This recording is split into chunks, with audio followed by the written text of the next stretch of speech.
우리에게 주시는 하나님 말씀 이사야서 41장 17절입니다. 우리 같이 봉독하도록 하겠습니다. 가련하고 가난한 자가 물을 구하되 물이 없어서 갈증으로 그들의 혀가 마를 때에 나 여호와가 그들에게 응답하겠고 나 이스라엘의 하나님이 그들을 버리지 아니할 것이라. 아멘. 우리 좌우에 계신 분들하고 인사하겠습니다. 명절 잘 지내셨습니까? 네, 명절 끝나고 첫 주일입니다. 오늘은 하나님의 사이즈에 대해서 좀 얘기를 해보려고 합니다. 이 사이즈라고 하는 게 영어잖아요. 이게 뜻이 치수, 크기, 규모 이런 말입니다. 우리는 언제 주로 쓰죠? 옷. 사이즈가 어떻게 되냐고 이런 식으로 얘기하면서 많이 씁니다.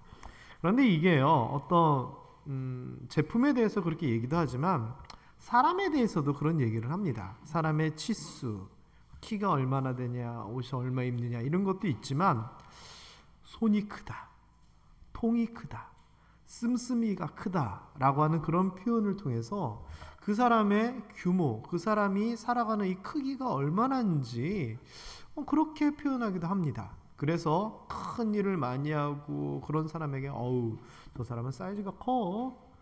그리고 또 때로는 그냥 안정적으로 있는 사람에게 저 사람은 큰 사이즈보다 작은 사이즈로 안정적인 걸 원해. 이렇게 이야기하기도 합니다. 그래서 사람들을 볼 때 저 사람은 어느 정도의 사람이고 어느 정도의 규모의 사람이고 이런 것들이 우리가 은근히 평가하기도 하는 거죠. 자, 그렇다면요, 하나님의 사이즈는 어느 정도 될까요? 하나님이 크기를 얘기하는 것이 아닙니다. 하나님이 일하시는 하나님의 규모는 어느 정도일까요? 무한하시지, 맞아요. 근데 조금 실제적으로 좀 생각을 해보면 좋겠습니다. 일단 오늘은요, 가련하고 가난한 자에 대한 이야기예요. 가련하고 가난하다. 가련한 거는 뭐죠? 가련한 건 뭐예요? 가련한 거는 불쌍한 거예요. 가난한 거는 돈이 없는 거고. 그래서 이게 원어적으로 보니까 가련하다라고 하는 것은 고통받고 비천하고 약하고, 그래서 심적으로나 마음속으로나 또는 환경적으로 하여튼 안 좋고 어렵고 힘든 상황이 가련한 거예요. 그러니까 우리 표현으로 얘기하면 불쌍해라, 이게 딱 맞는 것 같아요. 그리고 가난하는 금전적인 이야기이고요, 계급적인 이야기이고요, 자유에 대한 이야기예요. 그래서 에브윤이라고 하는 단어를 썼는데 돈이 없는 상태, 다른 사람한테 압제를 당하는 상태, 구원이 필요하고, 그래서 가장 낮은 천한 계급의 사람들을 표현할 때 에브윤하다라고 표현을 했어요. 그러니까 이 가련하다는 것은 불쌍해라고 하는 우리의 어떤 주관적인 내용인가 동시에, 가난하는 객관적이고 남들이 다 봐도 저 사람은 저렇지 라고 하는 그런 부분이에요. 어쨌거나 가련하고 가난하다라고 하는 것은 좀 안타까운 거죠. 여러분은 가련하고 가난한 사람입니까? 안 그런 사람입니까? 돈이 좀 있으세요? 여유롭고 평안하세요? 그럼 나는 가련하지도 않고 가난하지도 않아? 아니에요. 하나님 보시기에는 가련해요. 왜요? 이 어려운 세상 어떻게 저렇게 살아가고 있나? 가련할 수밖에 없어요. 뭐가 우리가 좀 있다고요? 있으면 뭐해? 죽을 건데, 두고 갈 건데. 하나님 입장에서 보기에는요, 당연히 가련하고 가난합니다. 그렇다면 우리가 하나님 앞으로 나갈 때, 하나님, 저는요 하나도 안 불쌍하고요, 하나도 가난하지 않고 저는 좋아요, 이러고 나가야 되겠습니까? 아니면 하나님, 이 부족하고 연약한 자를 불쌍히 여겨주시옵소서, 이러고 나아가야 될까요? 당연하죠. 그래서 여러분, 우리가 하나님 앞에서는 가련하고 가난한 자임을 깨달을 수 있고 인정하실 수 있는 여러분 되시기를 주님의 이름으로 축원합니다. 그리고 실제로 우리 삶을 살펴보세요. 연세 드신 분들, 나이가 벌써 이렇게 됐네, 하나님 불쌍히 여겨주세요, 당연히 이런 얘기가 나올 수밖에 없는 거죠. 몸이 아프신 분들, 하나님 아파요, 불쌍히 여겨주세요. 자, 그런데 오늘 이 본문에서는 가련하고 가난한 자에 대해서 뭐라고 얘기하냐면은 물과 관련돼서 이야기를 합니다. 그런데 이런 사람들이 물을 달라고 해요. 물이 없어서 갈증이 심하대요. 아니 물이 왜 없을까요? 제가 생각해 보니까 두 가지 생각해 볼 수 있겠더라고요. 하나는 어디에 갇혀 있든지 억압받고 있는 사람, 물 마시고 싶어도 안 주는 거예요. 그런 사람일 가능성이 첫 번째고, 두 번째는 가뭄과 그런 기근으로 인해서 물 마실 만한 강이니 샘이니 이런 게 하나도 없어가지고 말 그대로 마실 물이 없는 그런 상태인 것 같아요. 그런데 어쨌거나 이러한 사람들이 갈증이 나는데 혀가 마를 때까지 갈증이 난다는 겁니다. 여러분 혀 말라본 적 있으세요? 혀 마른다는 건요, 침도 안 나온다는 거예요. 이 말은 몸에 이 수분이 엄청 부족하다는 거예요. 아마 저도 평생 살면서 혀가 마를 정도로 갈증 느낀 적은 없는 것 같아요. 근데 지금 이 상황은 뭐냐? 내가 그렇게 목이 마른데도 물이 없다는 겁니다. 내가 갇혀있든지 아니면 가뭄이든지 어쨌거나 내가 물을 마시고 싶어도 마실 수 없고 물을 구하고 싶어도 구할 수 없다라고 하는 그런 상태인 거죠. 가장 값싸고 흔한 물, 반드시 필요한 물, 그러나 없게 되면은요 정말 말 그대로 가난하고 가련한 이와 같은 상황이 될 수밖에 없는 거죠. 자, 이럴 때 그들에게 필요한 물에 대해서 하나님께서 어떻게 얘기하시느냐? 이렇게 얘기합니다. 아, 그래? 내가 응답하겠다고. 버리지 아니하겠다고. 마치 어린 이스마엘과 하갈이 광야로 내쫓겼을 때, 아브람과 사라로 인하여서 내쫓겼을 때, 목말라 죽어가는 아들을 안고 흐느낄 때 하나님께서 그들을 버리지 아니하시고 그들의 부르짖음에 응답하신 것처럼 그들에게 그 목마름을 해결해 주시겠다는 겁니다. 여러분, 단순히 물에 대한 이야기가 아닙니다. 우리가 살면서 이런저런 이유로 하나님 앞에 가련하고 불쌍하고 없고 연약한 모습으로 나아갈 때 이러한 우리들에게 하나님께서 응답하시고 버리지 아니하시는 줄을 믿으시기 바랍니다. 여러분이 가난한 마음으로 나아갈 때, 여러분이 긍휼함을 구하며 나아갈 때 하나님은 반드시 응답하시는 겁니다. 여러분, 그러면서 저는요, 이 버리지 아니한다라고 하는 이 표현이 너무나 가슴에 와닿았습니다. 성경에는 이런 표현이 굉장히 많습니다. 신명기서에서 보면은 하나님께서 이스라엘 백성들에게 또 그 후손들에게 뭐라고 얘기하시느냐? 내 하나님 여호와는 자비하신 하나님이시다. 사랑이 많고 자비로우신 하나님이다 하면서 첫 번째로 뭘 얘기하냐면은 너를 버리지 아니하시겠다. 두 번째로 너를 멸하지 아니하시겠다. 세 번째로 내 조상들에게 맹세하신 언약을 잊지 아니하시겠다라고 얘기를 하는 겁니다. 하나님의 이것은 약속입니다. 우리 표현에 이런 표현이 있죠. 달면 삼키고 쓰면 뱉는다. 하나님이 보시기에 말도 잘 듣고 찬양도 잘하고 영광도 졸리면 좋아 나의 백성 이러시고, 우리가 말 안 듣고 배신하고 딴 길로 가면 필요 없어, 이게 아니라는 겁니다. 여러분, 사람들은요 매정합니다. 필요 없게 되고요, 이득이 안 되게 되고요, 내가 손해일 것 같으면 과감하게 버립니다. 얼마 전에 제가 뉴스에서 본 겁니다. 기사로 본 건데 태국으로 생각납니다. 어떤 사람이 차를 타고 가다 보니까 외곽에 개 한 마리가 있는 걸 본 겁니다. 근데 가서 보니까 개 한 마리가 있는데 그 앞에 물통인지 먹이통인지가 하나가 딱 돼 있는데 딱 봐도 외진 곳에 버리고 갔구나. 유기견, 누가 주인이 버리고 간 겁니다. 근데 그 개가 꼬리도 잘랑살랑 실고 그래가지고 아유 불쌍하다 싶어가지고 데리고 왔다는 겁니다. 그런데 며칠 있다가 그 개가 없어져 버렸어요. 그래가지고 이 사람이 아이고 불쌍한 개를 데리고 왔는데 이거 없어졌다면서 사람들한테 뭐 벽에다 뭐 붙이기도 하고 했는데 누가 개를 봤다는 겁니다. 근데 그거 어디서 찾았는 줄 아세요? 처음 개를 주워왔던 그곳에 개가 가 있는 겁니다. 근데 무려 거기는 20km가 넘는 지역이었습니다. 그 개는요, 자기의 원래 주인이 자기를 버렸지만 그 주인을 기다리겠다고 거기 있는 겁니다. 필요하다고 데리고 있고 필요 없다고 버리고 인간이 개만도 못한 것 같습니다. 어찌 보면. 그런데 하나님은요, 그런 인간하고 다르다는 겁니다. 거꾸로 사람이 하나님을 그렇게 배신하고 떠나고 무시하고 외면하더라도 하나님은 버리지 아니하고 멸하지 아니하고 뱉은 약속은, 말씀은 지키신다는 겁니다. 그리고 이 버리지 아니한다라고 하는 표현은 사무엘상 12장 22절에서도 동일하게 나옵니다. 여호와께서는 너희를 자기 백성으로 삼으신 것을 참 기뻐하신다.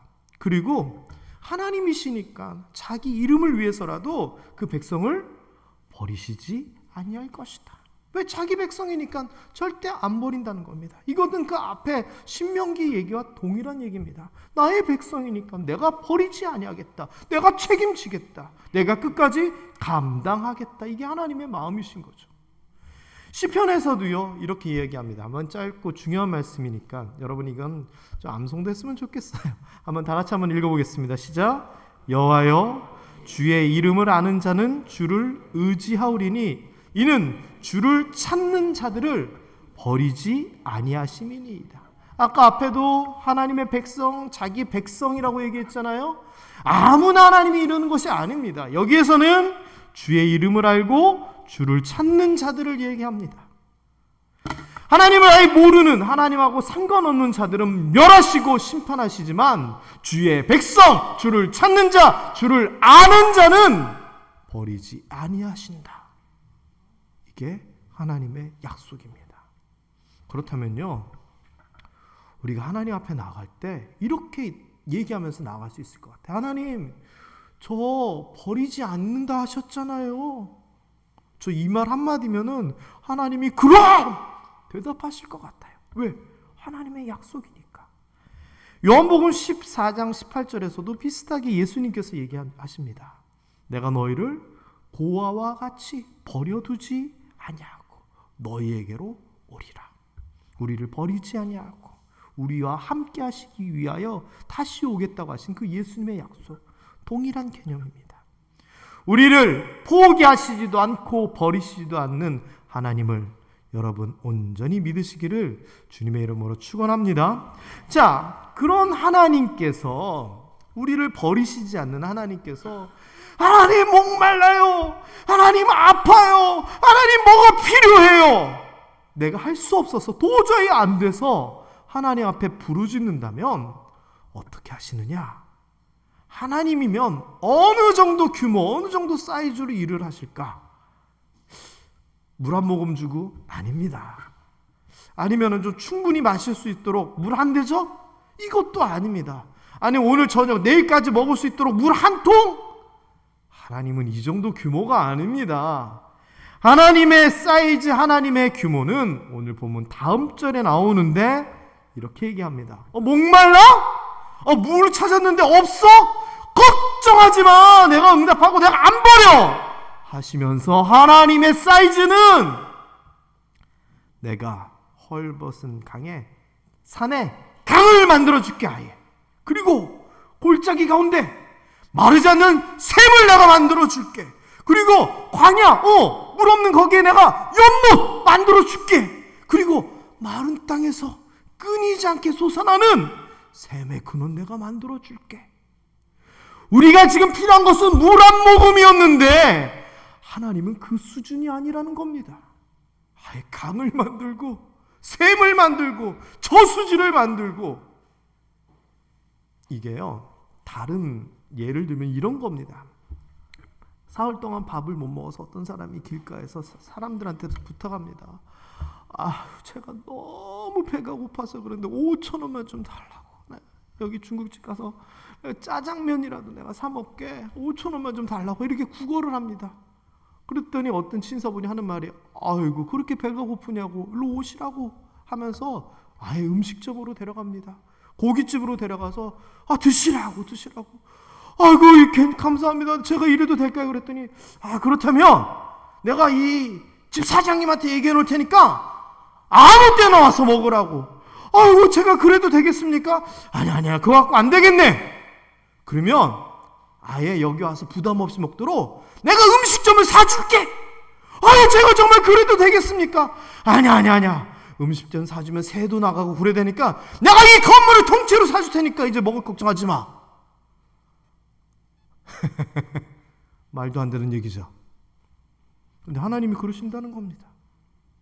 목이 말라서, 혀가 말라서, 하나님 목말라요 했더니 물 한 잔이 아니라 물 한 통이 아니라 그냥 강을 만들고 샘을 만들고, 이게 하나님의 사이즈, 하나님의 규모입니다. 하나님은 째짠 분이 아니라 하나님의 수준, 하나님의 크기, 하나님의 방법으로 일을 행하시는 분이십니다. 여러분, 이사야서 40장 19절 이어지는 부분에서는 뭐라고 얘기하느냐? 물뿐만 아니라 내가 거기에 백향목과 시띠나무와 화석류와 들감남나무와 잣나무와 소나무와 황양목을 심어줄게. 뭡니까? 아예 숲을 이루시겠다는 겁니다. 바싹 메말랐던 땅에. 그러면서 하시는 얘기가, 야, 하나님이 하셨구나. 하나님이 하셨구나. 내가 깨닫게 해줄게. 라고 얘기를 하시는 겁니다. 여러분이 가련하고 가난한 모습으로 하나님 앞에 나아갈 때 하나님께서 이러한 은혜로서 하나님의 규모대로 여러분들을 채워주시고 고쳐주시고 부어주시기를 주님의 이름으로 축원합니다. 우리가 생각하는, 우리가 원했던 규모 이상으로 하나님이 부어주시고 풍성하게 해주시고 환경을 만들어 주심을 통하여서 이 모든 일을 하나님이 하셨구나 깨닫게 하시고 하나님께 영광 돌릴 수 있게 되기를 주님의 이름으로 축원합니다. 하나님의 사이즈는요, 우리가 바라고 원하는 것 이상입니다. 우리가 생각하는 것 이상입니다. 우리가 기대하는 것 이상입니다. 왜? 하나님이시니까. 열왕기상 17장 15절 16절에 보면은요, 엘리야와 과부 이야기가 나옵니다. 흉년이 들어서 먹을 게 없어서 이 과부는요, 그냥 한 끼 마지막 남은 거 떡 한 조각 만들어 먹고 죽으려고 생각하고 있었습니다. 그런데 엘리야 선지자가 와가지고 하는 얘기가, 그 떡 한 조각 나에게 주라, 그 얘기를 합니다. 그런데 여기에서 제가 전에도 설교했지만 이 여인도 순종하고 엘리야도 참 벼룩에 간 빼먹는 이야기지만 하나님께서 그렇게 하라고 했으니까 그렇게 했습니다. 그런데 여기서 주고받는 단위가 뭡니까? 떡 한 조각입니다. 떡 한 조각.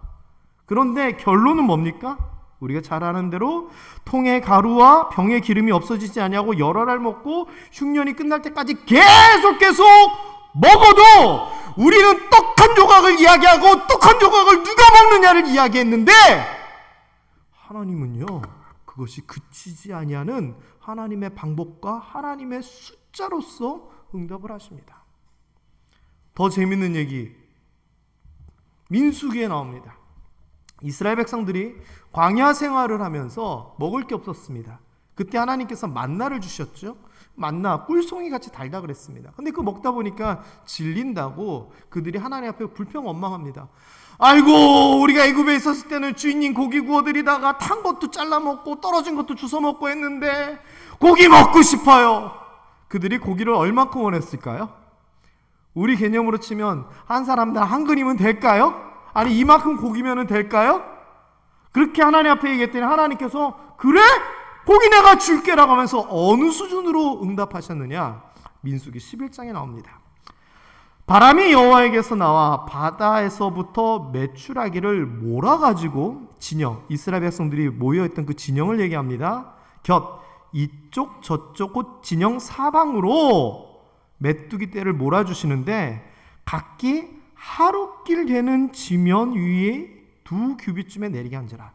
여기 모여 있었던 진영이 있습니다. 그러면 이쪽으로 하루길만큼, 이쪽으로 하루길만큼, 이쪽 하루길 이만큼 동안 메추라기가 가득하도록 하나님께서 몰아오셨다는 겁니다. 그런데 하루길이라 그러면 얼마 정도 될까요? 계산을 대략 해봤습니다. 그냥 먹고 자고 쉬고 이런 시간 빼고 하루에 8시간만 간다고 치면은 1시간에 성인 남자가 4km를 걷습니다. 그렇다면은 하루길이면 32km입니다. 그럼 32km면 여기서 얼마일까요? 굼이 지나갑니다. 이 말은 저 구미부터 김천우리가 있는 여기까지 그 사이에 메추라기가 떼어 모여 있다는 겁니다. 게다가 2규빗만큼 내리겠다라고 했잖아요. 이 규빗은요 팔꿈치 길입니다. 그래서 적게는 30, 많게는 45cm를 얘기하는데 그냥 40cm라고 해도 2규빗이면 70cm, 80cm 우리 대충 치면 허리만큼 메추라기가 쌓여 있다는 겁니다. 상상을 해보세요. 메추라기가 끝도 없이 날라와가지고 앉기 시작하는데 쌓인 게 허리만큼 쌓여가지고 어디까지? 여기서 구미만큼까지 쌓여있다고 생각을 해보세요. 그래서 사람들이 고기 먹고 싶다 해가지고 하나님이 주셨는데 그 고기를 걷어들이는데 그날 종일 종야 낮 밤 하루 종일하고 그 이튿날도 종일토록 메추라기를 계속 모으는 겁니다. 그래서 모았더니 적은 자도 모은 게 10호멜이라 그럽니다. 호멜은요 220리터, 물로 치면 220kg입니다. 근데 10호멜이면 2.2톤 2200kg 만큼의 고기를 했다는 겁니다. 여러분 우리 트럭 있잖아요. 우리 조그만 트럭들이 이렇게 몇 톤이죠? 1.5톤인가요? 생각해보세요. 우리 보이는 그 트럭에 가득 쌓은 만큼 한 사람당 고기를 주웠다는 겁니다. 이 사람들이 생각이나 했겠어요? 메추라기 한 마리 아니면 온 가족이 10마리면 충분할 건데 그 정도 바라지 않았을까요? 욕심 부리면 100마리? 100마리 욕심을 가질 수 있었을까요? 근데 하나님의 사이즈 규모는요 그게 아니었어요. 이게 하나님의 사이즈예요. 우리가 생각하고 기대하고 계획하는 것은 인간 수준의 사이즈고요. 하나님은 틀려요. 예레미야 33장 3절에 보면은요, 우리가 필요한 게 있어서 우리가 하나님 앞에 부르짖습니다. 근데 하나님께서 응답하시는데 그것만 응답하는 것이 아니라 네가 알지 못하는 크고 은밀한 것까지 내가 다 얘기해 줄게라고 하는 겁니다. 기대했던 것보다 바랬던 것보다 더 크고 은밀한 것을 우리에게 응답하여 보여주신다는 겁니다. 누가복음 6장 38절에도요. 너희가 다른 사람들에게 주고 선행을 베풀어라. 그리하면 하나님께서 너희에게 주실 건데 갚아주실 건데 하면서 뭐라 얘기하냐면은 그냥 너네들이 한 만큼 갚아주시는 것이 아니라 후히 주시고 꽉꽉 눌러주시고 빈틈이 없도록 흔들어주시고 넘치도록 주신다는 겁니다. 이에는 이, 주먹에는 주먹, 눈에는 눈. 하나님은 1:1 계산법이 아니라 우리가 요만큼 무언가를 했을 때 하나님의 갚아주시면 우리의 생각과 상상을 넘어서는 하나님의 사이즈로 갚아주시는 겁니다. 또 볼까요? 말라기 3장 10절 11조에 대한 이야기 잘 아시죠? 우리가 온전한 11조를 하나님 앞에 드릴 때 하나님의 방법은 뭐냐? 하늘 문을 열어주신다는 겁니다. 너희에게 복을 쌓을 것이 없도록 부어주신다는 겁니다. 욥기 37장 5절에는 이러한 하나님에 대하여서 이렇게 얘기합니다. 하나님은 놀라운 음성을 내시며 우리가 헤아릴 수 없는 큰 일을 행하시느니라. 우리는 100 정도, 우리는 1000 정도, 우리는 10,000 정도 생각할 수 있다면 하나님의 사이즈는요 이런 숫자를 뛰어넘는 거예요. 이게 하나님이에요. 여러분, 그래서 우리가 기도함에 있어서 이렇게 좀 기도했으면 좋겠습니다. 첫 번째, 따라해 보십시다. 결론을 정하지 마세요. 제가 굉장히 강조하는 거죠.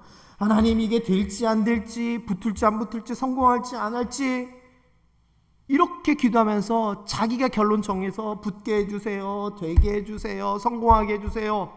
소망이지만 결론을 정하지 마세요. 결론은 하나님이 정하시는 겁니다. 그렇기 때문에 우리가요, 하나님 1억이 필요합니다, 1억을 주세요. 한 개도 정하지 마세요. 10억짜리 사업체를 가지게 해주세요. 우리 아들이 잘 돼서 100억을 벌게 해주세요. 한 개도 정하지 마세요. 하나님은 10달란트 주기를 원하시는데 하나님 저는 5달란트 필요해요. 아니라는 겁니다. 거꾸로 하나님은 1달란트 주실 건데 하나님 저는 10달란트 아니라는 겁니다. 한계를 정하지 마세요. 내 사이즈로는 부족합니다. 하나님께서 우리에게 1만 달란트를 주실지도 모르는데 우리의 기도 제목이 5달란트, 10달란트면 이건 뭡니까? 그럴 바엔 이렇게 기도하세요. 주여! 저는 5달란트 갖고 싶은데 주 뜻대로 하시옵소서. 이게 제일 제대로 된 기도입니다. 그렇잖아요. 아버지여! 이 잔을 내게서 피하게 하여 주시옵소서. 그러나 나의 원대로 마옵시고 아버지의 원대로 하옵소서. 주의 기도입니다. 하나님, 이 일이 이렇게 됐으면 좋겠고 이게 이만큼 성공했으면 좋겠지만 주의 뜻대로 되게 하여 주옵소서. 이렇게 기도해야지 하나님의 사이즈가, 하나님의 규모가, 하나님의 방법이 우리 삶 가운데 드러날 줄 저는 믿습니다. 지난 주 중에 우리 철호 형제를 위해서 우리 3주간 모금했던 이웃사랑 헌금을 보내 송금을 했습니다. 그런데 주보에 금액이 나와 있죠. 1230만 4천 원이 3주간 모금이 되었습니다. 우리가 예년 연말에 이웃사랑 헌금을 해서 우리 1인당 만 원씩은 합시다 그럴 때 500만 원 정도 이렇게 헌금이 됐었거든요. 근데 제가 이 관련돼서 설교를 첫 주에 하면서 믿음의 가정들에게는 더 합시다, 남도 돕는데 하면서 설교를 했더니 배가 넘게 거친 거예요.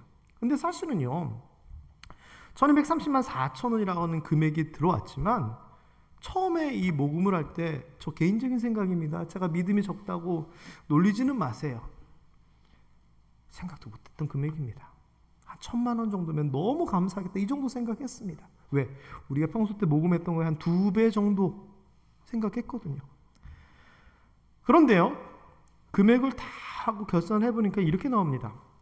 처음에 얘기하고 며칠 전에도 통화를 했는데 골스은행에 처음에 신청을 하고 하는 이런 수수료 등록 과정이 비용이 한 30만 원 들어가셨다 그러더라고요. 그리고 골스은행에 연결되어서 그 골수를 이제 기증자와 연결하고 이 모든 과정이 1,200만 원이 들어갔다는 겁니다.